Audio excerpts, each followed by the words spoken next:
아주 재미있는 이야기가 국민일보 겨자씨란에 실렸습니다. 미국 서부 개척 시대 때 이 주요 교통수단이었던 이 역마차에는 세 종류의 좌석이 있었다고 합니다. 1등석과 2등석과 3등석인데 이 등급에 따라 요금을 이제 달리 받았다고 합니다. 근데 사실 등급이라고 하지만 우리가 비행기를 타면은 비행기는 등급에 따라서 이 좌석이 틀립니다. 돈을 많이 내면 편하게 갈 수 있겠죠. 그런데 이 역마차의 좌석은 1등급이나 2등급이나 3등급이나 3등석이나 별로 차이가 없습니다. 그런데 이 좌석 등급은 어디에서 차이가 나느냐 하면 이 마차가 고장이 났을 때 이제 이게 드러납니다. 1등석 요금을 낸 사람은 고장이 나도 그냥 그 자리에 가만히 앉아 있는 사람이 1등석 요금을 낸 사람입니다. 그럼 2등석은 마차에 내려서 길 옆에 서가지고 이 마차가 고쳐질 때까지 구경하는 사람이 이제 2등석에 탄 사람이고, 3등석은 내려서 마부와 함께 마차를 밀고 고치는 사람이 이 3등석에 탄 사람들입니다. 이 좌석이 구분이 없으니 그래서 마부들은 마차가 출발하기 전에 누가 3등석 요금을 낸 사람인가를 잘 보아놔야 합니다. 그리고 나중에 마차가 고장 났을 때 그들에게 도움을 요청해야 하고, 이제 그 사람들이 그 일을 잘 도와줄 때 이 마차는 목적지까지 무사히 도착할 수 있습니다. 그런데 가만히 생각해 보면 교회에도 세 종류의 사람이 있습니다. 가만히 앉아서 대접만 받으려고 하는 사람이 있고, 또 하나는 교회 일을 구경만 하는 구경꾼이 있습니다. 그리고 팔을 걷어붙이고 일하는 또 일꾼이 있습니다. 이 교회 안에도 이 다양한 성도들이 모여서 또 교회라는 공동체를 이루고 있습니다. 우리가 이 세상을 살면서 누리는 여러 가지 행복이 있습니다.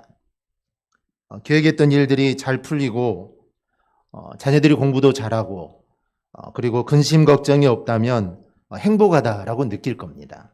그리고 개인마다 이 행복하다고 생각하는 것들이 또 다 다를 겁니다. 그런데 그 중에 가장 큰 행복은 자신의 사명을 발견하고 그 사명을 위해 보다 적극적으로 일하는 사람이 아마 가장 행복한 사람일 겁니다. 더구나 하나님의 일을 위해 일한다면 아마 그 행복감은 더욱 커질 겁니다. 그래서 선교사님들이 많이 정말 해외로 나가서 선교 활동을 하지만 그 선교지 가운데 정말 그들은 하나님의 일을 한다는 그 자부심과 그 안에서 행복을 누리기 때문에 정말 한국의 삶과는 전혀 다른 삶을 살아가면서도 그 안에서 행복감을 누리고 그 사역을 잘 감당하는 것입니다.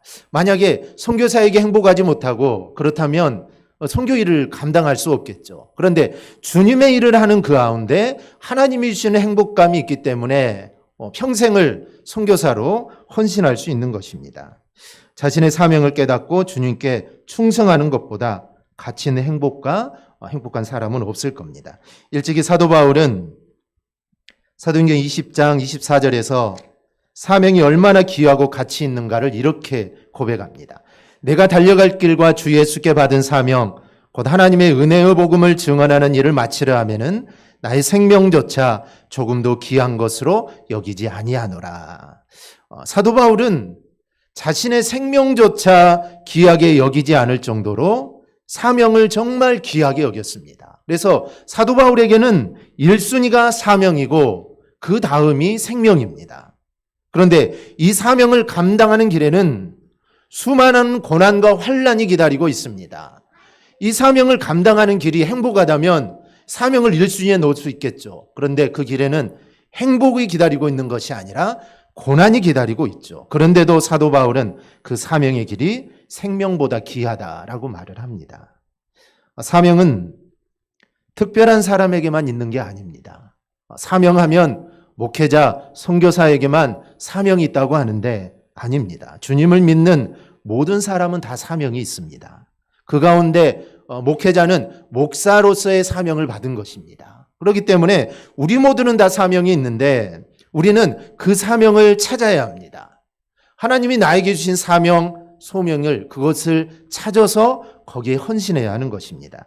우리가 직장 생활을 하면서 주의 일을 찾아서 하면은 그것이 사명입니다. 꼭 교회 일만, 교회와 관련된 일만 우리가 사명으로 생각할 것이 아니라 내가 일하는 그곳에서 주의 일을 찾아서 하면 그게 바로 사명입니다. 오늘 우리는 디모데전서를 보게 되는데 디모데전서를 보는 동안 여러분도 이 사명을 찾을 수 있기를 바랍니다. 디모데전서는 사도 바울이 믿음의 아들이라 불리는 이 디모데에게 쓴 편지입니다. 그는 디모데는 누굴까요? 사도행전 16장을 보면 이 사도 바울이 2차 전도 여행 중에 디모데를 만나게 되는데 디모데를 만났을 때 디모데는 이미 제자로 불리고 있었습니다. 사도행전 16장 1절에서 3절입니다. 바울이 더베와 루스드라의 이름에 거기 디모데라는 제자가 있으니 그 어머니는 믿는 유대 여자요 아버지는 헬라인이라. 디모데는 루스드라와 이고니온에 있는 형제들에게 칭찬받는 자니 바울이 그를 데리고 떠나고자 할세 그 지역에 있는 유대인으로 말미암아 그를 데려다가 할례를 행하니 이는 그 사람들이 그의 아버지는 헬라인인 줄 다 알미더라. 이 말씀을 보면 디모데의 두 가지 모습을 말합니다. 첫째는 제자입니다. 제자로 번역되니 마데테스는 가르침을 받는 자라는 의미입니다. 그런데 이 말은 단순히 가르침을 받는 자란 의미만 있는 것이 아니라 복음의 가르침을 받을 뿐 아니라 그 복음을 따라 적극적으로 순종하며 살아가는 자를 제자라고 하는 것입니다. 그래서 하나님의 말씀을 받았으면 그 말씀대로 순종하며 살아가는 자, 바로 이런 자가 주님의 제자가 되는 것입니다. 그러므로 바울이 디모데를 제자로 소개하는 것은 그가 그리스도의 가르침을 매우 적극적으로 순종하고 있는 신앙인이었다는 것을 우리가 알 수가 있습니다. 그런데 이러한 제자로서의 삶은 그의 어머니와 외조모의 신앙으로부터 영향을 받은 겁니다. 영국 격언에 이런 말이 있습니다. 한 사람의 좋은 어머니는 100사람의 학교 선생에 비길 가치가 있다라는 것이죠. 모세 뒤에는 어머니 요게벳이 있었습니다. 사무엘 뒤에는 기도의 어머니 한나가 있었습니다. 어거스틴 뒤에는 어머니 모니카가 있었고 웨슬리 뒤에는 수산나가 있었습니다. 이 아버지가 있었으면 얼마나 참 좋았을 텐데 아버지는 그렇게 안 나오고 항상 뒤에 어머니가 있었다는 것이죠. 이것은 위대한 믿음의 어머니가 위대한 믿음의 아들을 만든다는 것을 바로 말해줍니다. 즉 부모가 자녀들에게 바른 믿음을 가르치고 바른 믿음을 보여주어야 합니다. 어려서부터 하나님을 경외하는 법을 가르쳐야 하고 하나님 사랑하는 것을 우리의 자녀들에게 가르쳐야 합니다. 그래야 우리 아이들의 미래가 밝을 것입니다. 디모데 또한 나는 칭찬받는 자입니다. 이 말은 훌륭한 평판을 주다라는 의미를 지니고 있고 미완료 과거 수동태입니다. 즉 과거의 지속적인 상태를 나타내는 시점입니다. 즉 그는 칭찬을 받았다가 아니고 그는 옛날부터 계속해서 지금까지 칭찬을 받고 있는 자라는 것이죠.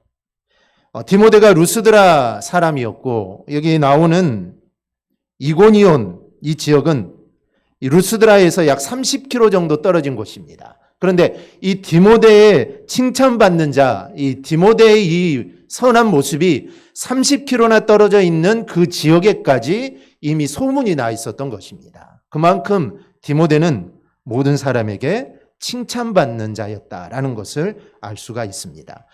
초대교 7지사를 택할 때도 조건 중에 하나가 칭찬받는 자들을 택했습니다.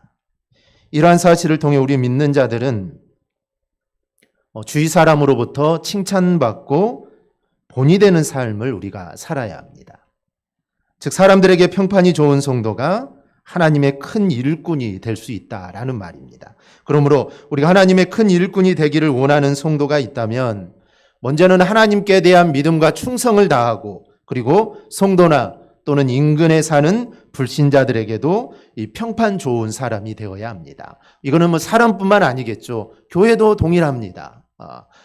교회가 세워져 있는 그 주위의 사람들에게 교회가 좋은 이미지를 주어야 합니다. 교회가 손가락질 당하고 그런 소리를 들으면 그 교회는 성장할 수 없습니다. 그래서 교회도 좋은 이미지를 주어야 하고 우리 믿는 성도들도 불신자들에게 이 좋은 칭찬을 받아야 합니다. 하나님만 알아주시면 되겠지. 하나님이 최고지.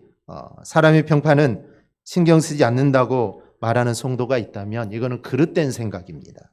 성경의 위대한 신앙의 사람치고 사람들에게 평판이 좋지 못한 자는 없습니다. 아브라함은 가나안 사람들에게 칭찬을 받았습니다. 그가 정말 아내가 죽었을 때 막벨라 굴을 구입하여 거기에 장사를 지내고 있을 때 사람들이 그냥 가져가라고 했습니다. 그냥 주겠다는 것이죠. 모세는 백성들에게 비난받을 일을 하지 않았습니다. 초대교회 사도들도 다 성도와 백성들에게 존경을 받았습니다. 우리가 사람들에게 평판이 좋지 못한 성도가 있다면 그의 신앙생활이 독선적이고 이기적일 수 있습니다. 덕이 부족하고 사랑이 메마른 까닭일 수도 있습니다. 이런 성도는 아무리 교회에서 큰 일을 해도 사람들의 진정한 사랑을 받지 못합니다. 그러므로 우리가 정말 하나님의 큰 일꾼이 되기를 원한다면 주님의 사랑 계명을 잘 이행하여 이웃들에게 정말 칭찬받는 우리 성도들이 꼭 될 수 있기를 바랍니다. 이후 사도 바울이 2차 전도 여행 때 이 디모데는 바울 신라와 함께 합니다. 또 사도행전 18장 이후에 나오는 이 3차 전도 여행 때 바울이 에베소에 2년 3개월 정도 있는데 이때 디모데는 사도 바울로부터 받은 많은 가르침을 받게 됩니다. 그 디모데는 이제 에베소 교회 목회자가 되게 된 것이죠. 오늘 여러분도 정말 디모데전서를 통해 디모데처럼 충성하는 정말 믿음의 일꾼들이 꼭 되기를 바랍니다. 우리 디모데전서의 배경과 목적을 보면 사도 바울은 처음으로 이 로마 감옥에 투옥되어서 2년 정도 감옥살이를 하고 풀려나게 됩니다. 이때 사도 바울은 이 지중해 연안 또 마게도니아 지역 그리고 소아시아 지역을 돌아다니면서 전도하다가 이 당시 에베소에서 목회하던 디모데에게 보낸 서신이 바로 이 디모데전서입니다. 디모데전서, 디모데후서, 디도서는 목회서신이라고 합니다. 목회서신이라고 하는 이유는 교회를 지도하는 직분자에게 목회와 그리고 교회 치리의 내용을 조언하기 위해 쓴 서신이 바로 이 목회서신입니다. 편지를 받은 사람은 에베소 교회에 사역하고 있는 디모데입니다. 그러나 이 편지는 단순히 디모데에게만 보낸 편지가 아닙니다. 이 디모데전서는 디모데뿐만 아니라 에베소 교회 성도들도 함께 받아야 할 메시지가 이 디모데전서입니다. 그러면 사도 바울이 디모데전서를 쓴 이유가 무엇입니까? 첫째는 디모데를 격려하고 목회하는 일에 조언하기 위해서 이 편지를 쓰게 됩니다. 사도 바울은 직분자를 세우는 데 있어서 주의할 점, 또 성도를 대하는 자세, 방법, 그리고 직분자로서 어떤 자세를 갖추어야 하는지 이런 여러 가지 목회적인 조언을 하게 됩니다. 두 번째는 교회 안에 들어온 거짓 가르침을 반박하기 위해서입니다. 이 거짓을 말하는 사람들이 나타난 것은 사도 바울이 이미 경고했던 일입니다. 사도행전 20장 30절에 보면 또한 여러분 중에서도 제자들을 끌어 자기를 따르게 하였고 어그러진 말을 하는 사람들이 일어날 줄을 내가 아노라. 이미 경고했던 대로 그 안에 거짓 선생들이 생겨나게 됩니다. 세 번째는 에베소를 방문하려는 바울이 방문이 지체될 경우 디모데에게 교회가 행해야 할 내용에 관한 지침을 주기 위해 이 디모데전서를 쓰게 됩니다. 이 디모데 아버지는 헬라인이고 어머니는 유대인인데 루스드라에서 태어났습니다. 그는 어려서부터 할머니 로이스와 어머니 유니게의 영향으로 그는 어렸을 때부터 성경을 배우면서 자라게 됩니다. 그러니 어렸을 때부터 하나님의 말씀으로 잘 양육된 이 디모데를 사도 바울은 에베소 교회 목회자로, 지금으로 말하면 목사로 그곳에 보내게 된 것이죠. 그 세월이 흘려서 교회는 점점 이제 확장이 되어 갑니다. 하지만 동시에 거짓 교사들도 일어나게 되고, 그래서 또 교회를 잘 다스릴 필요도 있고, 그리고 실제 생활에 이 순결에 대한 주의를 줄 필요가 있어서 사도 바울은 젊은 디모데가 이러한 일을 잘했으면 정말 좋겠다라는 그런 아버지의 마음으로 이 서신을 쓰게 됩니다. 두 번째로 디모데전서의 내용을 보면은 이 모두 6장으로 되어 있는데 첫 부분이 디모데전서 1장은 사도 바울이 디모데에게 개인적으로 하고 싶은 말이 기록되어 있습니다. 두 번째는 2장에서 6장인데 여기에는 목회사에게 지침이 담겨져 있습니다. 디모데 1장은 거짓 교리를 조심하라는 사도 바울의 경고가 기록되어 있습니다. 2장은 예배에 대한 교훈을 주고 있습니다. 특별히 공중기도의 중요성과 여자 성도의 지위와 품행에 대해서 설명을 합니다. 디모데는 3장과 4장은 거짓 지도자와 거짓 선생에 대한 교훈을 기록하고 있고, 특히 이 교회의 지도자라고 할 수 있는 이 감독과 집사들이 갖추어야 할 이 자격을 설명합니다. 그리고 5장과 6장은 훈계와 이 책임을 말하고 있습니다. 여기서 사도 바울은 늙은이와 젊은이, 가부, 장로, 그리고 종에 대한 관하여 훈계하고 끝으로 목회자의 자질과 이 목회자의 임무를 설명을 하게 됩니다. 세 번째로 디모데전서의 중심 메시지입니다. 이 디모데전서에는 이야기할 거리들이 참 많습니다.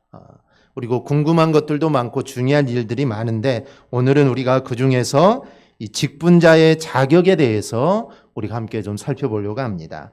직분자의 자격이 디모데전서 3장에 있습니다. 먼저 1절인데요.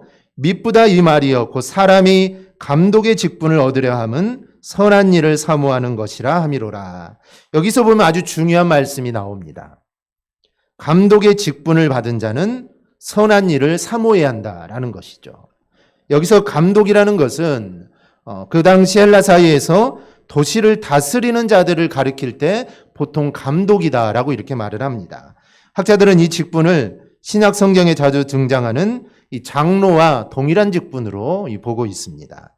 왜냐하면 이 성경은 이 두 가지를 혼용해서 씁니다. 그러므로 이 본절의 감독은 오늘의 용어로 바꾸면 이 목회자에 해당될 수 있습니다. 그리고 넓게 보면 모든 직분자들을 의미합니다. 그런데 직분자가 공동체 안에서, 즉 교회 안에서 해야 될 게 있는데 자기 유익을 구하면 안 됩니다. 직분자들은 교회 안에서 자기의 유익을 구해서는 안 됩니다. 그리고 둘째는 9절입니다. 깨끗한 양심에 믿음의 비밀을 가진 자라야 할지니, 둘째는 믿음의 비밀이 있어야 합니다.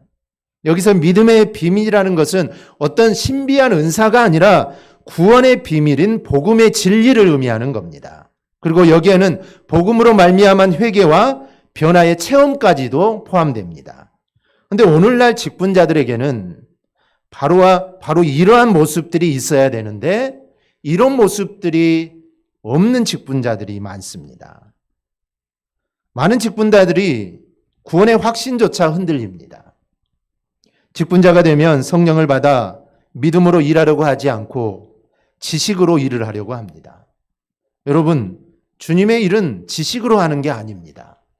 주님의 일은 믿음으로 하는 것입니다. 이 말이 무슨 상식이나 법을 다 무시하라는 것이 아니죠. 이거는 우선순위의 문제입니다. 먼저는 믿음이라는 것이죠. 먼저 믿음으로 그 일들을 행해 나가야 합니다. 즉 직분자들은 교회 일을 행할 때 하나님이 역사해 주셔서 하나님이 이 일을 이루어 주신다는 믿음을 가지고 그 일을 추진해 나가야 합니다.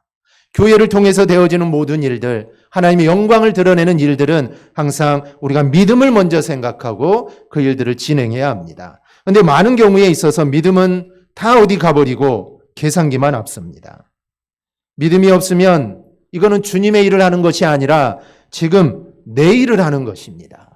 우리가 하나님의 일은 믿음으로 해야 합니다. 그렇지 않으면 내가 열심히 하지만 그 일은 정말 지금 내가 하는 것이고 어찌 보면 내 만족을 위해 하는 것이다 라고 할 수가 있습니다. 그렇다면 나는 어떻습니까? 나는 믿음으로 일하는 사람입니까? 아니면 믿음보다는 감정이나 계산기로 일하는 사람입니까? 우리 모두 정말 믿음으로 일하는 우리 성도들이 되기를 바랍니다. 셋째로 바로 오늘 본문입니다. 직분자나 비직분자나 동일하게 우리에게는 경건이 있어야 합니다. 경건이 무엇일까요? 1장 27절에 이렇게 말합니다. 하나님 아버지 앞에서 정결하고 더러움이 없는 경건은 곧 고아와 가부를 그 환난 중에 돌보고 또 자기를 지켜 새 속에 물들지 아니하는 그것이니라. 경건이라는 것은 어려운 처지에 있는 사람들을 돌봐주고 그리고 자신을 지켜 세상에 물들지 않게 하는 것이 바로 이 경건입니다. 주님이 주신 명령을 지켜 믿음 안에 사는 것이 바로 경건입니다. 그런데 이 경건을 깨는 것이 있습니다. 야고보서 1장 26절입니다. 누구든지 스스로 경건하다 생각하며 자기 혀를 재갈 물리지 아니하고 자기 마음을 속이면 이 사람의 경건은 헛것이라. 말만 잘해도 경건한 겁니다. 경건한 말이란 주님을 높이는 말입니다. 남을 칭찬하고 격려하는 말입니다. 반대로 불경건한 말이란 세상적인 이야기를 하는 말입니다. 남을 비난하고 비판하고 흉보는 말입니다. 그런데 우리가 말만 잘해도 우리는 경건한 자가 되는 것입니다. 그래서 사람들을 비난하고 비판하고 흉보는 것이 아니라 정말 우리의 입술을 통해 주님을 높이고 남을 칭찬하고 남을 격려하는 말을 하는 것, 이게 바로 지금 우리가 경건한 삶을 살아가고 있는 것입니다. 이 말이라는 것은 내 마음에 있는 것이 나오는 것입니다. 우리 청소년들 얼마나 말이 거칩니까?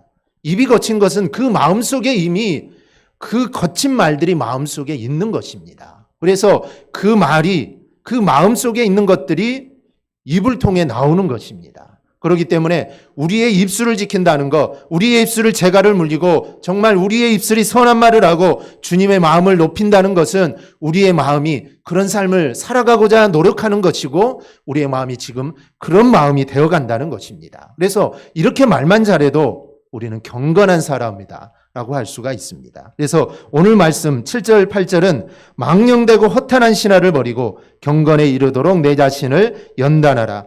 육체의 연단은 약간의 유익이 있으나 경건은 범사에 유익하니 금생과 내생에 약속이 있느니라. 경건을 연습하라고 합니다. 그래서 이 경건이라는 것이 경건한 삶이 그냥 되는 것이 아니라는 것이죠. 이거는 연습을 해야 합니다. 여기서 연습하다라는 말은 김나제라는 단어인데 이거는 일종의 채용 용어입니다.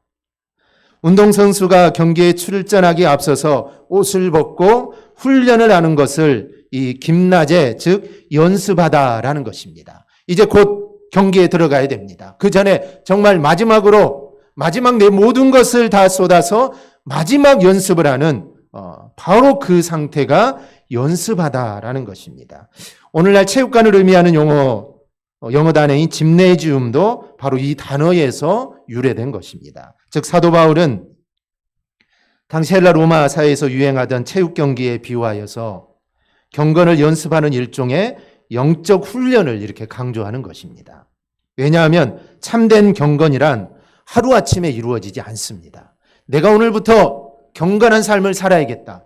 내가 오늘부터 욕하지 않고 내가 살아야겠다. 그런데 이게 잘 되지 않죠. 습관이 되어버려서 자기도 모르는 사이에 욕이 나옵니다. 그리고 내가 경건하게 살고자 다짐하지만 내 몸에 붙어있던 습관되어 버렸던 그런 습성들이 나도 모르는 사이에 나옵니다. 나는 모릅니다. 그런데 사람들이 봤을 때 그런 행동을 했다는 것이죠. 그렇기 때문에 경건은 하루아침에 되지 않습니다. 지속적인 훈련을 통해서만 얻을 수 있게 됩니다. 운동선수가 선수촌에 들어가고 군인이 훈련소에 입소했다고 해서 저절로 훌륭한 선수가 되고 뛰어난 군인이 되는 것은 절대로 아닙니다. 태릉 올림픽 대표들 훈련하는 곳에 가면 얼마나 연습하는지 모릅니다. 정말 우리는 하루 한 시간도 감당하지 못할 겁니다. 그들은 그런 운동을 하루 종일 몇 달, 몇 년, 올림픽 같은 경우는 4년 동안 정말 하루 종일 아침 저녁으로 피따는 노력을 합니다. 그런 노력이 있어야만 훌륭한 운동선수가 되고 올림픽에 나가서 메달을 딸 수 있는 것입니다. 그렇게 해도 메달을 못 따는 선수들이 얼마나 많습니까? 군인도 마찬가지죠. 계속되는 반복 훈련을 통해 그것을 습득하는 것이고 습관으로 만드는 것입니다. 그래야 진짜 전쟁이 났을 때 그 훈련한 대로 잘할 수 있는 것이죠. 마찬가지로 우리가 은혜를 통해 하나님의 자녀가 되고 하나님의 하늘나라의 시민이 되고 그리스도의 군사가 되었다고 해서 저절로 우리가 참다운 하나님의 자녀요 군사가 되는 것은 아닙니다. 그에 합당한 훈련이 있어야 합니다.